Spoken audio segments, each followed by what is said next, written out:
بسم اللہ الرحمن الرحیم۔ السلام علیکم معزز طلباء کرام، آپ سب کیسے ہیں؟ آج ہم نور الانوار کے سبق نمبر 163 کو پڑھیں گے۔ آج کے ہمارے سبق کا عنوان ہے آم کا حکم۔ آج کے سبق میں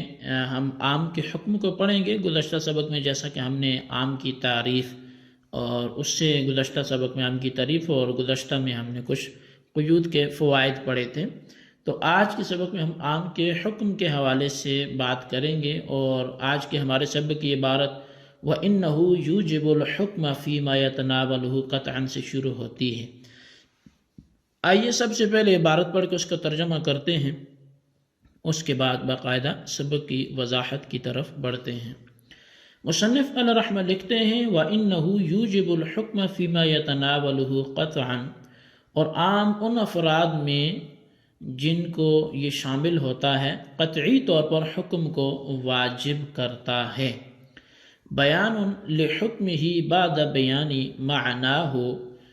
یہ عام کے معنی کے بیان کرنے کے بعد اس کے حکم کا بیان ہے۔ فقوله يوجب الحكم رد على من قال إنه مجمل لاختلاف أعداد الجمع فلا يكون موجبا اصلا بل يجب التوقف حتى يقوم الدلیل على معین۔ اور مصنف کا قول یوجب الحکم ان لوگوں پر رد ہے جنہوں نے یہ کہا کہ عام مجمل ہے، اس لیے کہ جمع کے اعداد مختلف ہیں، لہٰذا وہ موجب نہیں ہوگا بلکہ توقف واجب ہوگا یہاں تک کہ کسی معین شے پر دلیل قائم ہو جائے۔ وقوله فيما يتناوله رد على من قال لا يوجب الفرد إلا الواحد ولا الجمع إلا الثلاثة والباقي موقوف على قيام الدلیل۔ اور مصنف کا یہ قول کہ فیما یتناول ان لوگوں پر رد ہے جنہوں نے کہا کہ فرد صرف ایک کو اور جمع صرف 3 کو واجب کرتا ہے اور باقی قیام دلیل پر موقوف ہے۔ اور وقوله قطعا رد على الشافعی حيث ذهب الى ان العام ظنی لانه ما من عام الا وقد خص منه البعض ويحتمل ان يكون مخصوصا منه البعض وان لم نقف عليه فيوجب العمل للعلم كخبر الواحد والقياس۔ اور مصنف کا قول قطعاً یہ امام شافعی پر رد ہے، اس لیے کہ امام شافعی کا مذہب یہ ہے کہ عام ظنی ہے، کیونکہ کوئی عام ایسا نہیں ہے جس سے بعض افراد کو خاص نہ کیے گئے ہو، پس عام اس کا احتمال رکھتا ہے کہ وہ مخصوص منہ البعض ہو،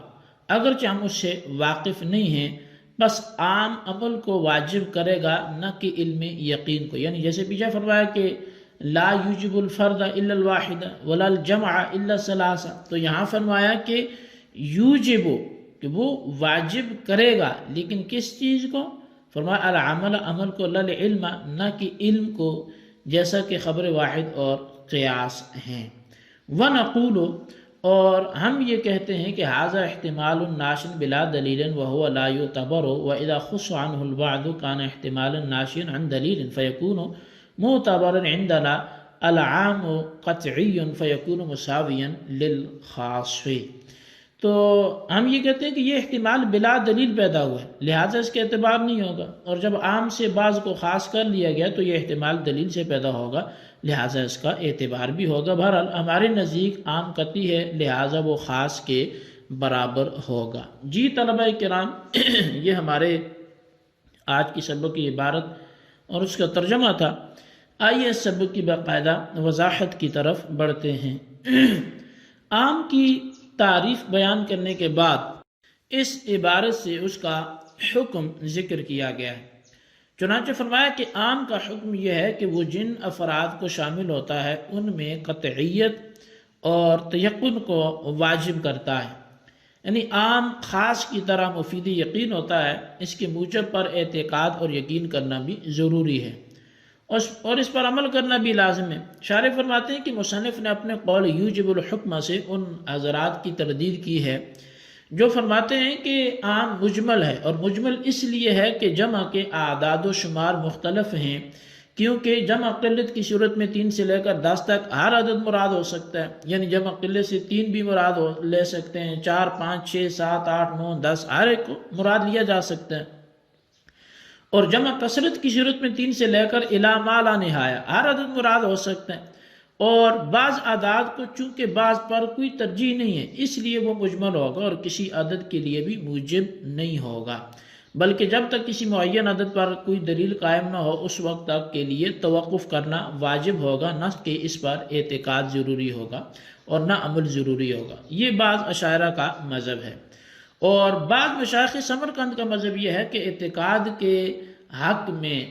تو توقف ہوگا، یعنی اللہ تعالیٰ کی جو بھی مراد عموم یا خصوص مبہم طریقہ سے ہو اس پر اعتقاد رکھا جائے گا، لیکن عمل کرنا واجب اور ضروری ہوگا۔ ہماری طرف سے اس کا جواب یہ ہے کہ کوئی وجہ ترجیح موجود نہ ہو تو اس جمع کو کل پر محمول کیا جائے گا۔ اس صورت میں بعض کو بعض پر بلا مرجع ترجیح دینا بھی لازم نہیں آئے گا اور اجمال بھی باقی نہیں رہے گا۔ شارح فرماتے ہیں کہ مصنف نے جو یہ فرمایا نا کہ فیما یتناولہ، اس سے ان حضرات کی تردید کرنا مقصود ہے جو یہ کہتے ہیں کہ عام اگر واحد کا صیغہ ہو تو وہ فرد واحد کو ثابت کرتا ہے، یعنی اس صورت میں فرد واحد مراد ہوگا، اگر جمع کا صیغہ ہو تو وہ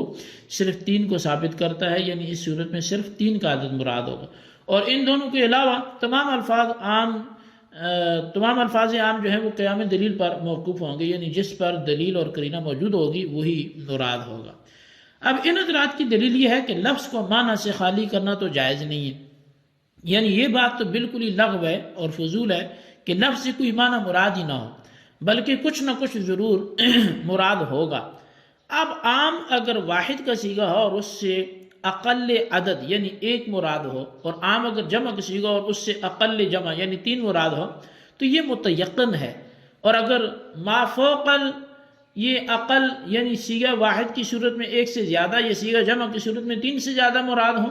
تو یہ متیقن نہیں ہوگا بلکہ مشکوک ہوگا، کیونکہ عقل تو ما فوق العقل میں داخل ہوتا ہے، لیکن ما فوق العقل عقل میں داخل نہیں ہوتا، گویا عقل دونوں صورتوں میں موجود ہے لیکن ما فوق العقل صرف ایک صورت میں موجود ہے، اور جب ایسا ہے تو اقل عدد یقینی ہوا اور ما فوق العقل مشکوک ہوا، اور جو چیز یقینی ہو اس کو مراد لینا بہتر ہے، لہٰذا صیغہ واحد کی صورت میں 1 مراد لیا جائے گا اور صیغہ جمع کی صورت میں 3 کا عدد مراد لیں گے۔ اب ہماری طرف سے اس کا جواب یہ ہے کہ یہ بات جو کہی گئی ہے یہ لغت کو قیاس کے ذریعے ثابت کرنا ہے، حالانکہ لغت کو قیاس کے لیے ثابت کرنا یہ باطل ہے، اس لیے یہ قول بھی باطل ہوگا۔ شارح فرماتے ہیں کہ مصنف کا قول قطعاً اس سے امام شافعی کے مذہب کی تردید کرنا مقصود ہے، کیونکہ امام شافعی کا مذہب یہ ہے کہ عام ظنی ہے، اور ظنی ہونے کی دلیل یہ ہے کہ کوئی عام ایسا نہیں ہوتا جس سے بعض افراد کو خاص نہ کیا گیا، الا یہ کہ کسی عام کے بارے میں بالدلیل یہ بات ثابت ہو گئی ہو کہ وہ خصوص کا احتمال نہیں رکھتا، جیسے ان اللہ بکل شیء علیم، یہ ایک ایسا عام ہے جس کا کوئی خاص فرد یہاں پر مراد نہیں لیا جا سکتا، تو یعنی بالدلیل یہ بات ثابت ہے کہ کوئی شے اللہ کے علم سے باہر نہیں ہے۔ تو بہرحال اس قسم کے عام کے علاوہ کوئی عام ایسا نہیں ہے جس سے بعض افراد کو خاص نہ کیا گیا ہو، یعنی ہر عام مخصوص من البعض ہونے کا احتمال رکھتا ہے اگرچہ ہم اس سے واقف نہیں بھی ہوں، اور اس طرح کے احتمال کے ساتھ عام مفید یقین نہیں ہو سکتا بلکہ مفید ظن ہوتا ہے، اور مفید ظن دلیل ظنی کو واجب کرتا ہے، یہ دلیل واجبی اور یقینی کو اعتقاد کو واجب نہیں کرتا، جیسے کہ خبر واحد اور قیاس مفید ظن ہوتے ہیں اور موجب عمل تو ہیں لیکن مفید یقین نہیں ہے، اسی طرح عام بھی مفید ظن اور موجب عمل تو ہوگا لیکن یہ مفید یقین نہیں ہوگا۔ اب ہماری طرف سے امام شافعی کو جو جواب دیا گیا وہ یہ ہے کہ امام شافعی کا پیدا کردہ یہ احتمال بلا دلیل ہے، اور جو احتمال بغیر کسی دلیل کے ہو اس کا اعتبار نہیں کیا جاتا، لہذا اس احتمال کا اعتبار نہیں ہوگا۔ اور تفصیل یہ ہے کہ عام کے صیغے بحسب الوضع عموم پر دلالت کرتے ہیں، اور اس کی دلیل یہ ہے کہ صحابہ کرام بکثرت عام کی صیغوں سے عموم پر استدلال کرتے ہیں اور قرآن کی طرف محتاج نہیں ہوتے، بس اگر عام کے صیغے عموم کے لیے موضوع نہ ہوتے تو عموم سمجھنے کے لیے قرآن کی ضرورت پڑتی، تو یہ ثابت ہو گیا کہ عام کے صیغے بغیر قرینے کے عموم پر دلالت کرتے ہیں، اور بغیر قرینے کے لفظ کی دلالت معنی پر قطعی ہوتی ہے، لہٰذا عام کے صیغوں کی دلالت عموم پر قطعی ہوگی نہ کہ ظنی ہوگی۔ اور صرف یہ بات کرنا کہ چونکہ ان میں عموم کا خصوص کا احتمال ہوتا ہے، تو یہ احتمال بغیر دلیل کے صرف یہ بات کرنے سے ثابت نہیں ہوگا، اگر وہ ہوتا ہے تو اس کو دلیل سے ثابت بھی کیا جائے۔ جی طلبہ کرام، یہ ہمارے آج کے سبق کی عبارت ترجمہ اور اس کی وضاحت تھی جو آپ نے سماعت کی۔ آج کے سبق کو اچھی طرح نوٹ کریں اور بالخصوص ان سوالات کے جوابات عطا فرمائیں۔ سوال نمبر 1 یہ ہے کہ مصنف کا فیما یتناولہ کہنا یہ کن لوگوں کا رد ہے، وضاحت فرمائیں۔ اور سوال نمبر 2 یہ ہے کہ مصنف کا قول قطعاً یہ امام شافعی پر کیسے رد ہے، امام شافعی کا مذہب اور ان کے رد کو تحریر کریں۔ اللہ تبارک و تعالیٰ سے دعا ہے جو کچھ ہم نے پڑھا سنا اسے یاد رکھنے کی توفیق نصیب فرمائے، آمین بجاہ النبی الامین صلی اللہ علیہ وسلم۔